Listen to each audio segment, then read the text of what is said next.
Hello, good morning, जोहार। मैं संजय और आप देख रहे हैं न्यूज झारखंड। समय हो चला है झारखंड की खबरों को जानने का, तो चलिए जानते हैं आज की झारखंड की 25 मुख्य बड़ी खबरों को। झारखंड में आज से बदलेगा मौसम का मिजाज, गर्जन के साथ होगी बारिश। पश्चिमी विक्षोभ के कारण आज 30 व कल 31 मार्च को झारखंड के कई हिस्सों, खासकर रांची, सिमडेगा, गढ़वा, पलामू, लातेहार, हजारीबाग, रामगढ़, पूर्वी व पश्चिमी सिंहभूम, खूंटी, चतरा, लोहरदगा आदि इलाके में गर्जन के साथ हल्की बारिश हो सकती है। कहीं कहीं वज्रपात भी हो सकता है, जबकि 1 अप्रैल से मौसम शुष्क रहेगा और अधिकतम तापमान में 2 से 3 डिग्री सेल्सियस की बढ़ोतरी होगी। मौसम विज्ञान केंद्र के अनुसार पश्चिमी विक्षोभ के कारण झारखंड में घने बादल छा सकते हैं या बादल जहां जहां गुजरेंगे वहां गर्जन के साथ कुछ कुछ अंतराल में हल्की बारिश हो सकती है। मौसम विभाग ने वज्रपात व बारिश की संभावना के मद्देनजर येलो अलर्ट जारी किया है। लोगों को वज्रपात से बचने के लिए सतर्क किया है। पेड़ों, बिजली के खंभे के नीचे नहीं खड़े होने, गर्जन के समय खेतों में नहीं जाने की सलाह दी गई है। वही 1 अप्रैल से मौसम साफ हो जाएगा, जिसके बाद लोगों को चिलचिलाती गर्मी का सामना करना पड़ेगा। मौसम विभाग के अनुसार 4 अप्रैल तक राज्य के कुछ जिलों का अधिकतम तापमान 41 से 42 डिग्री तक पहुंच सकता है, जिससे लोगों को जो है आने वाले दिनों में भीषण गर्मी का सामना भी करना पड़ेगा। लोकसभा चुनाव 2024, चंद्र प्रकाश चौधरी गिरिडीह से आजसू के उम्मीदवार घोषित। चंद्र प्रकाश चौधरी गिरिडीह से आजसू के लोकसभा उम्मीदवार घोषित किए गए हैं। आजसू पार्टी के अध्यक्ष सुदेश कुमार महतो ने शुक्रवार को इसकी घोषणा की। लोकसभा प्रत्याशी के नाम पर मुहर को लेकर आजसू पार्टी संसदीय बोर्ड की बैठक बुलाई गई थी। इसमें चंद्र प्रकाश चौधरी के नाम पर मुहर लगी। गिरिडीह से वर्तमान सांसद चंद्र प्रकाश चौधरी हैं। एक बार फिर पार्टी ने इन पर ही भरोसा जताया है और गिरिडीह से प्रत्याशी घोषित किया है। बता दें कि लोकसभा चुनाव 2024 के लिए एनडीए के घटक दल आजसू के खाते में गिरिडीह सीट आई है, जबकि बीजेपी भारतीय जनता पार्टी के खाते में 13 लोकसभा सीट है। इन सभी सीटों पर प्रत्याशियों की घोषणा पहले ही हो चुकी है। लातेहार में वाहन चेकिंग के दौरान मिला नोटों का बंडल, 22 लाख रुपए बरामद। लोकसभा चुनाव में अब कुछ ही दिन शेष रह गए हैं। ऐसे में वाहन चेकिंग अभियान में तेजी लाई गई है। जगह जगह पर पुलिस द्वारा वाहन चेक किया जा रहा है। इसी बीच शुक्रवार को लातेहार जिले के बरियातू थाना क्षेत्र स्थित चेक नाका में वाहन चेकिंग के दौरान एक गाड़ी से नोटों का बंडल प्राप्त हुआ है। उन नोटों के बंडल में कुल 21,95,000 रुपए थे।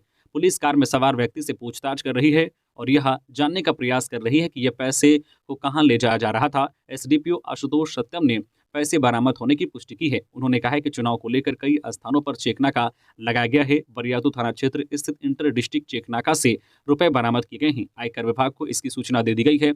आगे की कार्रवाई जारी है। बता दें कि लोकसभा चुनाव 2024 को देखते हुए विभिन्न राज्यों से प्रवेश करने वाली छोटे बड़े वाहनों को चेक किया जा रहा है। जयराम महतो की जेबी केसेस ने हजारीबाग लोकसभा सीट से संजय मेहता को बनाया उम्मीदवार। जयराम महतो की पार्टी झारखंडी भाषा खतियान संघर्ष समिति ने हजारीबाग लोकसभा सीट से संजय मेहता को उम्मीदवार घोषित किया है। पार्टी की केंद्रीय प्रधान महासचिव फरजाना खान ने इस आशय का पत्र जारी किया है। गौरतलब है कि संजय मेहता बरही विधानसभा सीट से चुनाव लड़ चुके हैं। वह पिछले कई महीनों से लगातार हजारीबाग लोकसभा क्षेत्र का दौरा भी कर रहे हैं। टिकट मिलने के बाद संजय मेहता ने सबका आभार प्रकट करते हुए लिखा है कि आप सभी के साथ सहयोग, प्यार, मार्गदर्शन और समर्थन के लिए दिल से आभार। उन्होंने कहा है कि यह लड़ाई हम सामूहिक संघर्ष से जीतेंगे। आपको बता दें कि जेबी केसेस ने अब तक 6 लोकसभा सीटों पर चुनाव लड़ने का फैसला किया था। अब तक 2 सीटों पर उम्मीदवारों के नाम की घोषणा हो चुकी है। हजारीबाग से पहले कोडरमा सीट से मनोज यादव को पार्टी ने उम्मीदवार बनाया है। जेबी केसेस यानी झारखंडी भाषा खतियान संघर्ष समिति चुनाव आयोग में झारखंड लोकतांत्रिक क्रांतिकारी मोर्चा के रूप में रजिस्टर्ड है। पार्टी के अध्यक्ष जयराम महतो लगातार गिरिडीह लोकसभा सीट से अपनी दावेदारी के साथ लोगों के बीच समय बिता रहे हैं। जेबी केसेस इस चुनाव में स्थानीय मुद्दों के साथ राष्ट्रीय पार्टियों का सामना करेगी। जेपीएससी ने जूनियर सिविल जज के पीटी का मॉडल उत्तर किया जारी। झारखंड लोक सेवा आयोग जेपीएससी ने न्यायिक सेवा अंतर्गत सिविल जज जूनियर के 138 पदों पर नियुक्ति के लिए 10 मार्च को आयोजित प्रारंभिक परीक्षा पीटी में पूछे प्रश्नों का मॉडल उत्तर जारी कर दिया है। साथ ही अभ्यर्थियों को उत्तर में किसी प्रकार की आपत्ति या सुझाव देना हो तो वे साक्ष्य, आधार, स्रोत के साथ 4 अप्रैल शाम 5 बजे तक आयोग के पास भेज सकते हैं। उत्तर या सुझाव आयोग द्वारा जारी ईमेल आईडी objection2223@jpsc.gov.in पर रजिस्ट्रेशन नंबर के साथ सिंगल पीडीएफ 22 MB से अधिक नहीं होना चाहिए बनाकर भेज सकते हैं। अभ्यर्थी को प्रश्न संख्या आयोग द्वारा जारी औपबंधिक उत्तर, परीक्षार्थी द्वारा सुझाया गया उत्तर तथा आपत्ति का आधार, साक्ष्य, स्रोत कॉलम के तहत जानकारी देनी है। वहीं इधर झारखंड यूथ एसोसिएशन द्वारा 1 अप्रैल को जेपीएससी व जेएसएससी की विभिन्न परीक्षाओं में गड़बड़ी को लेकर जेपीएससी कार्यालय का घेराव करने का निर्णय लिया गया है। इसे लेकर शुक्रवार को मोरहाबादी मैदान में कार्यक्रम की रणनीति तय की गई। संयोजक इमाम शफी ने बताया है कि इस घेराव कार्यक्रम में राज्य के विभिन्न जिलों से जेपीएससी जेएसएससी के अभ्यर्थी 1 अप्रैल को मोरहाबादी स्थित बापू वाटिका के समक्ष जमा होंगे। वहीं से जेपीएससी कार्यालय पहुंचकर शांतिपूर्ण तरीके से घेराव करेंगे। गांडे उपचुनाव में बीजेपी ने दिलीप कुमार वर्मा को बनाया उम्मीदवार। गांडे विधानसभा सीट इस वक्त खाली है। गांडे में उपचुनाव होना है। इस सीट पर बीजेपी ने उम्मीदवार की घोषणा कर दी है। यहां से दिलीप कुमार वर्मा बीजेपी के प्रत्याशी होंगे। झारखंड मुक्ति मोर्चा के डॉक्टर सरफराज अहमद के इस्तीफे से खाली हुई गांडे विधानसभा सीट पर होने जा रहे उपचुनाव के लिए बीजेपी ने अपने उम्मीदवार के नाम का ऐलान कर दिया है। दिलीप कुमार वर्मा गांडे उपचुनाव में बीजेपी के प्रत्याशी होंगे। भारतीय जनता पार्टी की केंद्रीय चुनाव समिति ने शुक्रवार को इसकी घोषणा की है। गौरतलब है कि दिलीप कुमार वर्मा पहले भी गांडे सीट पर अपनी किस्मत आजमा चुके हैं। तब चुनाव चिन्ह दूसरा था। दरअसल दिलीप कुमार वर्मा 2019 के विधानसभा चुनाव में झारखंड विकास मोर्चा के टिकट पर चुनाव लड़े थे। उनको उस वक्त करारी हार मिली थी। दिलीप वर्मा महज 8,952 वोट लाकर 6ठे स्थान पर रहे थे। झारखंड के देवघर में आधी रात को स्कॉर्पियो से गौवंश की चोरी, सोशल मीडिया में वीडियो वायरल। झारखंड के देवघर के शहरी क्षेत्र में अब चोर अनूठे तरीके से मवेशियों की चोरी कर रहे हैं। अब चोर गौवंश सहित मवेशियों को चुराने के लिए स्कॉर्पियो जैसे सवारी वाहनों का इस्तेमाल करने लगे हैं, जिससे शक की कोई गुंजाइश नहीं रहे। नगर थाना क्षेत्र के हदहदिया पुल के समीप 2 दिन पहले ऐसा ही एक वाकया हुआ, जहां आधी रात को सड़क किनारे खड़े गौवंश को स्कॉर्पियो में लादकर चुरा ले गए। पूरे घटनाक्रम का वीडियो सोशल मीडिया पर वायरल हो रहा है। हालांकि न्यूज झारखंड इस वायरल वीडियो की पुष्टि नहीं करता है। खबरों में आगे बढ़ने से पहले अगर आप अभी तक न्यूज झारखंड चैनल को सब्सक्राइब नहीं किए हैं तो प्लीज चैनल को सब्सक्राइब करके बेल आइकन प्रेस कर दीजिए, जिससे आपको झारखंड की हर छोटी बड़ी खबर का अपडेट आप तक पहुंचता रहे। तो चलिए बढ़ते हैं खबरों की ओर। जमशेदपुर में डरा रहा तेंदुआ, रेस्क्यू में जुटा वन विभाग। जमशेदपुर में तेंदुए का खतरा लगातार मंडरा रहा है। दरअसल 17 मार्च को आदित्यपुर इंडस्ट्रियल एरिया में दिखाई देने वाला तेंदुआ अब जमशेदपुर के रिहायशी इलाकों में नजर आया है। तेंदुए का खतरा अब शहरी इलाकों में भी दिखाई दे रहा है। गुरुवार शाम तेंदुए को कदमा स्थित बायोडायवर्सिटी पार्क में देखा गया, जिसके बाद पूरे इलाके में हड़कंप मच गया। लोगों में तेंदुए का दहशत बढ़ता जा रहा है। मिली जानकारी के अनुसार डायवर्सिटी पार्क के गार्ड इंद्रजीत ने तेंदुए को पहले देखा और उसका वीडियो बना लिया। तेंदुए देखे जाने की सूचना मिलने के बाद वन विभाग की टीम मौके पर पहुंची और पार्क में छानबीन की, लेकिन तेंदुए का पता नहीं चला। इंद्रजीत ने बताया है कि गुरुवार देर शाम जब वह हाई मास्ट लाइट ऑन करने गया था, तभी झाड़ियों में एक जानवर देखा। तेंदुआ था या नहीं या निश्चित नहीं। इधर प्रशासन ने एडवाइजरी के साथ साथ हेल्पलाइन नंबर भी जारी कर दिया है। इसके साथ ही कदमा के बायोडायवर्सिटी पार्क को बंद कर दिया गया है। वन विभाग ने बचाव अभियान प्रयास शुरू कर दिया है। बचाव अभियान के लिए जरूरी इंतजाम किए जा चुके हैं। तेंदुए की वजह से किसी प्रकार की जान माल का नुकसान न हो, इसके लिए वन विभाग ने लोगों से विशेष सावधानी बरतने की अपील की है। आज पूर्व सीएम हेमंत सोरेन के खिलाफ चार्जशीट दाखिल करेगी ईडी। जमीन घोटाले से जुड़ा है मामला।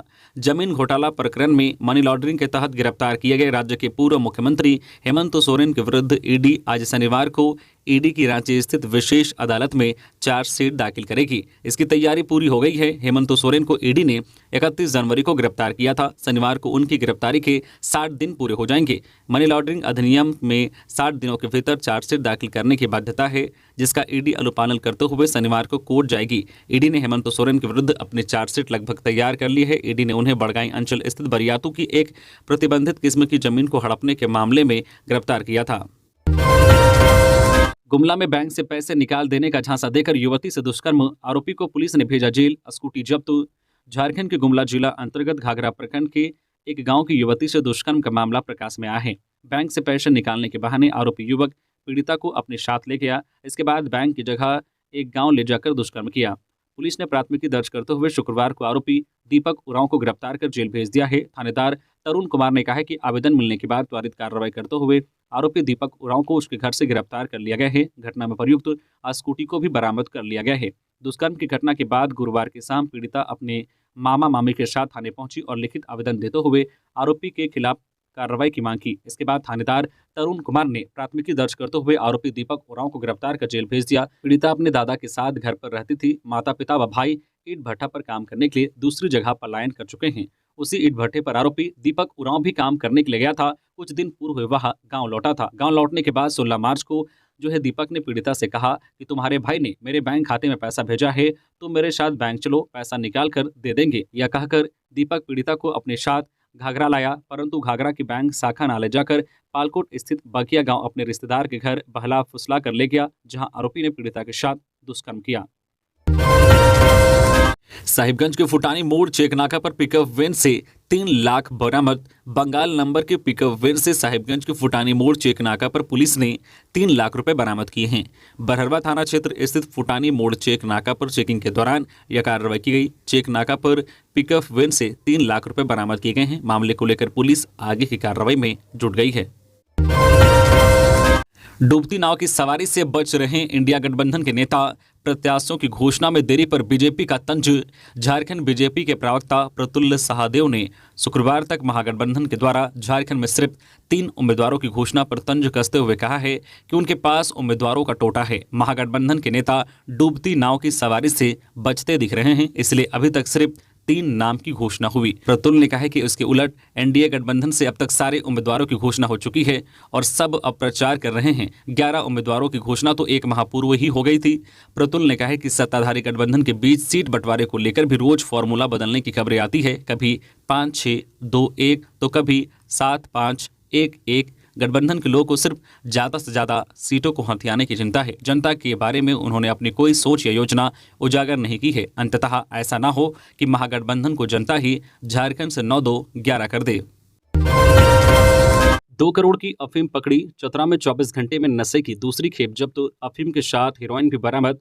2 तस्कर गिरफ्तार। चतरा पुलिस को 24 घंटे के भीतर नशे के खिलाफ दूसरी बड़ी सफलता हाथ लगी है। ब्राउन शुगर के बाद अब पुलिस के हाथ 2 करोड़ से अधिक कीमत की 45 किलो अफीम बरामद की गई है। इस रास्ते पर नशे का कारोबार चल रहा है, जिस पर पुलिस ने अब लगाम लगा दिया है। एसपी विकास पांडे के निर्देश पर चेकिंग अभियान चल रहा है।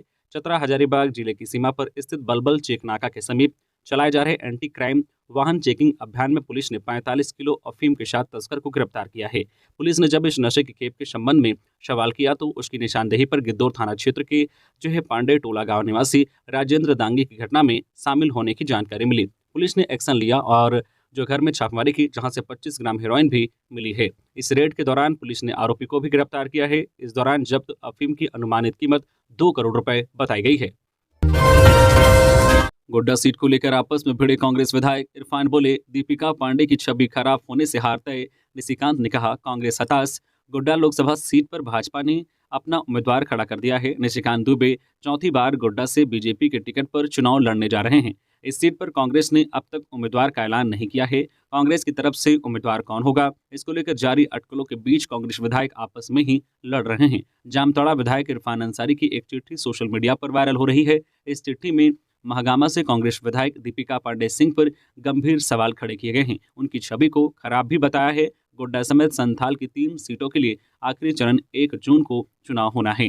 गोड्डा लोकसभा सीट के कांग्रेस में ही 3 दावेदार हैं। इरफान अंसारी अपने पिता फुरकान अंसारी के लिए इस सीट पर दावा ठोक रहे हैं। प्रदीप यादव भी रेस में हैं। वहीं महागामा विधायक दीपिका पांडे सिंह भी इस सीट की प्रबल दावेदार है। ऐसे में इरफान अंसारी ने झारखंड प्रभारी गुलाम अहमद मीर को एक चिट्ठी लिखी है, जिसमें उन्होंने दावा किया है कि इस सीट से दीपिका पांडे कभी चुनाव नहीं जीत सकेंगी। ढुलू महतो और कृष्णा अग्रवाल के ऑडियो वायरल मामले में सरयू राय ने कहा, चुनाव आयोग ले संज्ञान। धनबाद के लोकसभा प्रत्याशी ढुलू महतो और कृष्णा अग्रवाल के ऑडियो वायरल होने के बाद सरयू राय ने शुक्रवार को कृष्णा अग्रवाल के आवास पर प्रेस वार्ता का आयोजन किया। इस दौरान सरयू राय ने कहा है कि व्हाट्सएप पर एक वीडियो मिला, जिस पर भाजपा के लोकसभा के उम्मीदवार के द्वारा कृष्णा अग्रवाल को धमकी दिया गया। धमकी देने की वजह यह है कि कृष्णा अग्रवाल ने भारतीय जनता पार्टी के प्रदेश अध्यक्ष बाबूलाल मरांडी को एक पत्र लिख दिया था, जिसमें पंडित दीनदयाल उपाध्याय के द्वारा कहे गए बातों के संदर्भ में यह चिट्ठी को लिखा गया था। इसी संदर्भ में कृष्णा अग्रवाल ने लिखा कि आपने बीजेपी ने गलत उम्मीदवार को चुना है, आप यह गलती सुधार करनी चाहिए। इस पर विधायक ढुलू महतो को धमकाने का काम किया है। सरयू राय ने कहा है कि इस ऑडियो पर चुनाव आयोग को संज्ञान लेना चाहिए। इस पर अगर संज्ञान नहीं लेंगे तो चुनाव आयोग पक्षपात चुनाव करने का विचार नहीं रखते। श्रावणी मेले की तैयारी का बना प्रस्ताव, चुनाव आयोग से मांगी जाएगी अनुमति। देवघर का श्रावणी मेला 22 जुलाई से शुरू होगा। श्रावणी मेले में श्रद्धालुओं की सुविधा के लिए कई विभाग ने कार्य योजना बना ली है, जिसमें पथ निर्माण विभाग, PHED, नगर निगम व विद्युत विभाग हैं। इन विभागों ने श्रद्धालुओं की सुविधा के लिए अलग अलग योजनाएं तैयार की है। इसमें पथ निर्माण विभाग ने कांवरिया पथ में गंगा की मिट्टी बिछाई, देवघर कॉलेज रोड, बम बम बाबा पथ जो है बीएड कॉलेज से बरमसिया चौक रोड सहित मंदिर के आसपास की सड़कों का सौंदर्यीकरण का प्रस्ताव तैयार कर मुख्यालय भेज दिया गया है। इसके अलावा पीएचईडी ने कांवरिया पथ में शौचालय व पानी की सुविधा के साथ साथ कांवरिया रोड लाइनिंग में पानी की सुविधा के लिए कार्य योजना बनाई है। देवघर नगर निगम ने भी पेयजल व शौचालय सहित सफाई के लिए कार्य योजना बनाई है। हिंदपीढ़ी में देसी कट्टे के साथ धराया बारूद, साथ ही कबीर भी गिरफ्तार, बड़े वारदात की थी प्लानिंग।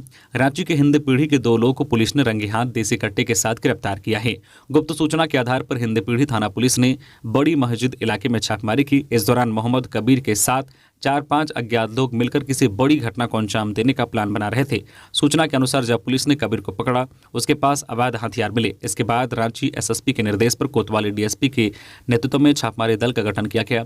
छापेमारी दल में शामिल सभी पुलिसकर्मियों ने बड़ी मस्जिद के पास मोहम्मद कबीर उर्फ बबलू के घर की घेराबंदी की। घर की तलाशी के दौरान कबीर उर्फ बबलू की निशानदेही पर घर के स्टोर रूम में रखे ड्रम में प्लास्टिक में लपेट कर रखा गया देसी कट्टा मिला। इसके बाद मोहम्मद कबीर उर्फ बबलू को गिरफ्तार किया गया। गिरफ्तारी के बाद कबीर से पुलिस ने सख्ती से पूछताछ किया। कबीर ने अपराध को स्वीकार करते हुए घटना में शामिल उसके सहयोगी हिंदपीढ़ी निवासी मोहम्मद सोनू उर्फ सोनू बारूद को भी गिरफ्तार किया गया। गिरफ्तारी के बाद दोनों आरोपियों को न्यायिक हिरासत में भेज दिया गया है। अंकिता को जिंदा जलाने वाले शाहरुख के लिए फांसी की मांग करे झारखंड सरकार। आरती कुजूर।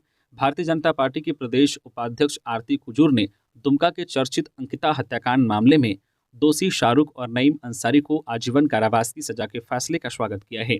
आरती कुजूर ने साथ ही सरकार से मांग की है कि वह हाईकोर्ट में दोषियों के लिए फांसी की सजा की मांग करे। उन्होंने कहा है कि झारखंड की बेटियों की अस्मिता से खिलवाड़ करने वाले गुनाहगारों को फांसी की सजा होनी चाहिए। उन्होंने कहा है कि दुमका में अंकिता पर पेट्रोल छिड़ककर आग लगा देना ही महिलाओं के खिलाफ अपराध की पहली घटना नहीं है, बल्कि राज्य में 6000 से ज्यादा बच्चियां बलात्कार और हत्या का शिकार हुई हैं। इसके साथ ही आरती कुजूर ने तत्कालीन डीएसपी नूर मुस्तफा पर संगीन आरोप लगाए हैं। उन्होंने कहा है कि दुमका पेट्रोल कांड में डीएसपी नूर मुस्तफा ने अंकिता को बालिग दिखाया, जबकि शाहरुख को नाबालिग दिखाया, ताकि उसे कड़ी सजा से बचाया जा सके। बीजेपी ने राज्य भर में हत्याकांड के विरोध में आंदोलन किया, तब कहीं जाकर उम्र में सुधार किया गया। आरती कुजूर ने सरकार से सवाल किया है कि दुमका पेट्रोल कांड में पक्षपात करने वाले डीएसपी नूर मुस्तफा के खिलाफ क्या कार्रवाई हुई। हमें यह जानने का हक है कि किसके कहने पर डीएसपी नूर मुस्तफा ने शाहरुख को जो नाबालिग और अंकिता को बालिग दिखाया था। उन्होंने कहा है कि राज्य सरकार को जो है तुष्टीकरण और वोट बैंक की राजनीति से ऊपर उठकर अंकिता के हत्यारों को फांसी की सजा दिलानी चाहिए। बोकारो में अवैध विदेशी शराब मिनी फैक्ट्री में रेड, 1.35 करोड़ की सामग्री हुई जब्त, 5000 क्षमता वाली 16 टैंक बरामद। बालीडीह थाना क्षेत्र के बियाड़ा औद्योगिक क्षेत्र अंतर्गत उद्भेदन हुए अवैध विदेशी शराब मिनी फैक्ट्री का शुक्रवार को उत्पाद एवं मद्य निषेध विभाग के सचिव मुकेश कुमार ने निरीक्षण किया। उन्होंने कहा कि लोकसभा आम निर्वाचन 2024 को लेकर आदर्श आचार संहिता प्रभावी है। इसके तहत विभिन्न जिला प्रशासनों और विभाग द्वारा भी सतत जांच एवं छापेमारी अभियान चलाने का निर्देश दिया गया है।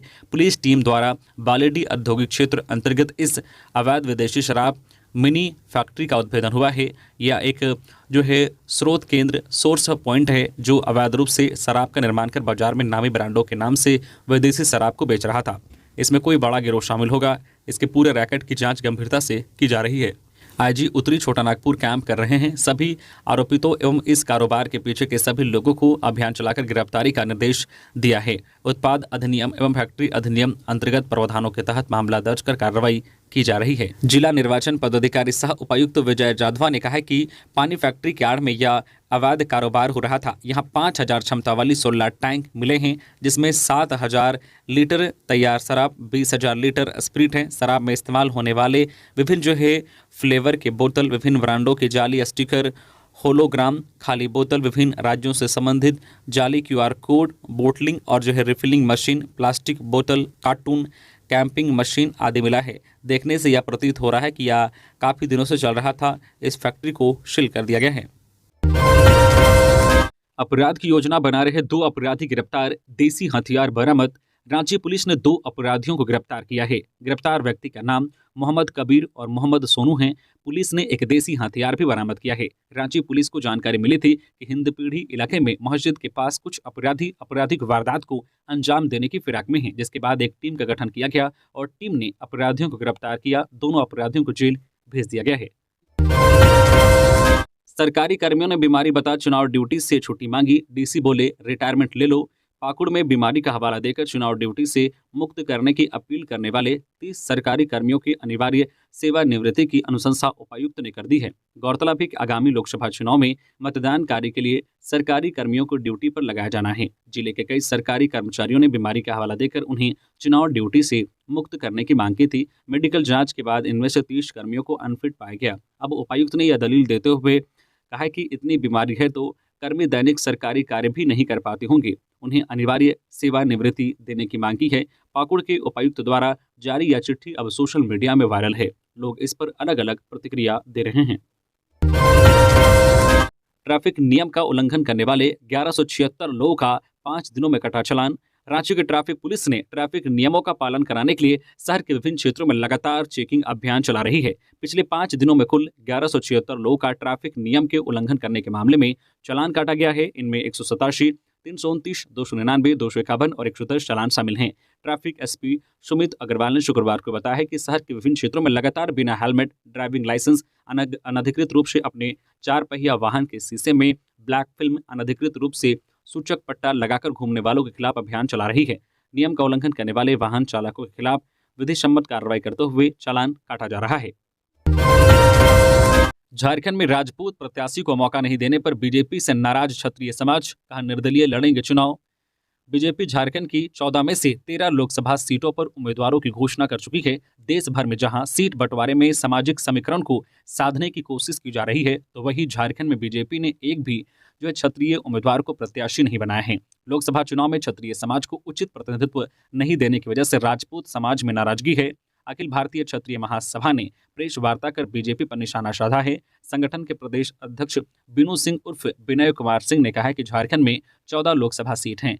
बीजेपी ने इस बार 14 में से एक भी सीट पर क्षत्रिय समाज से उम्मीदवार नहीं बनाया है। उन्होंने कहा है कि क्षत्रिय समाज को टिकट न देकर हमें दबाने की कोशिश की जा रही है। बिनू सिंह ने कहा है कि झारखंड में वर्तमान में जो क्षत्रिय सांसद हैं, धनबाद लोकसभा से पीएन सिंह 3 बार के सांसद हैं, चतरा लोकसभा से सुनील सिंह 2 बार के सांसद रह चुके हैं। इस बार पार्टी ने दोनों का टिकट काटकर गैर क्षत्रिय को उम्मीदवार बनाया गया है। इस फैसले का अखिल भारतीय क्षत्रिय महासभा पुरजोर विरोध करती है। आगजनी की घटना में शामिल रहे पीएलएफआई उग्रवादी गिरफ्तार। वाहनों में आगजनी की घटना को अंजाम देने में शामिल रहे पीएलएफआई के एक उग्रवादी को रांची पुलिस ने गिरफ्तार किया है। पुलिस सूत्रों की माने तो गिरफ्तार उग्रवादी पिठोरिया और ठाकुरगांव इलाके में निर्माण स्थल पर लगे वाहनों में आगजनी की घटना को अंजाम दिया था। फिलहाल पुलिस उग्रवादी को गुप्त स्थान पर रखकर पूछताछ कर रही है। वहीं सुरक्षा बल बुड़मू, ठाकुरगांव सहित अन्य इलाके में सर्च अभियान चला रही है। आशंका जताया जा रही है कि जंगल में जो कुछ उग्रवादी छिपे हैं, जिसकी तलाश की जा रही है। अतिक्रमण हटाने गए गिरिडीह के वनरक्षियों पर अतिक्रमणकारियों ने बोला हमला, गाड़ी को किया क्षतिग्रस्त। वन भूमि से अतिक्रमण हटाने गए गिरिडीह वन प्रमंडल के वनरक्षियों पर अतिक्रमणकारियों ने शुक्रवार की दोपहर हमला कर दिया। इसमें वन विभाग की गाड़ी क्षतिग्रस्त हो गई। घटना मुफस्सिल थाना इलाके और सदर प्रखंड के सिमरिया से जुड़ा हुआ है, जहां शुक्रवार दोपहर सदर रेंजर एसके रवि के निर्देश पर वनरक्षी सागर विश्वकर्मा, सुरुचि कुमारी, संजय कांत यादव समेत वनरक्षी वन भूमि से अतिक्रमण हटाने गए हुए थे। इसी दौरान अतिक्रमणकारियों ने वन विभाग के वनरक्षियों पर हमला कर दिया। इसमें एक वनरक्षी के घायल होने की बात सामने आई है। इधर इस घटना के बाद मुफस्सिल थाना में रेंजर के निर्देश पर केस दर्ज करने के लिए आवेदन दिया गया है। थार पर भावी मुख्यमंत्री लिखवाने वाले भवनाथपुर प्रखंड कार्यालय के कन्या अभियंता पर प्राथमिकी दर्ज, वाहन जब्त। थार पर भावी मुख्यमंत्री लिखवाने वाले गढ़वा जिले के भवनाथपुर प्रखंड कार्यालय के कन्या अभियंता पर प्राथमिकी दर्ज की गई है। भवनाथपुर थाना में प्रखंड विकास पदाधिकारी के आवेदन पर यह प्राथमिकी दर्ज की गई है। पुलिस उक्त वाहन को भी जब्त कर लिया गया है। पुलिस के अनुसार सोशल मीडिया के माध्यम से भवनाथपुर निवासी राजू कुमार प्रजापति अपने थार में अवैध तरीके से भावी मुख्यमंत्री झारखंड सरकार के नाम का साइन बोर्ड लगाए जाने से संबंधित सूचना प्राप्त मिली। भवनाथपुर प्रखंड कार्यालय में अनुबंध पर कन्या अभियंता के रूप में कार्यरत आरोपी के विरुद्ध मिली सूचना का सत्यापन भवनाथपुर प्रखंड विकास पदाधिकारी द्वारा किया गया। सूचना सही पाए जाने पर प्रखंड विकास पदाधिकारी के भवनाथपुर थाना में स्वयं के लिखित आवेदन पर प्राथमिकी दर्ज कराई गई। तो ये थी आज की झारखंड की टॉप बड़ी खबरें। इसी तरह से झारखंड की हर छोटी बड़ी खबर देखने के लिए आप हमारे चैनल न्यूज झारखंड चैनल को सब्सक्राइब करके बेल आइकन प्रेस कर दीजिए, जिससे झारखंड की हर छोटी बड़ी खबर का अपडेट आप तक पहुंचता रहे। तो अभी के लिए बस इतना ही, हमें दीजिए इजाजत, फिर मिलते हैं नेक्स्ट खबरों के साथ। धन्यवाद।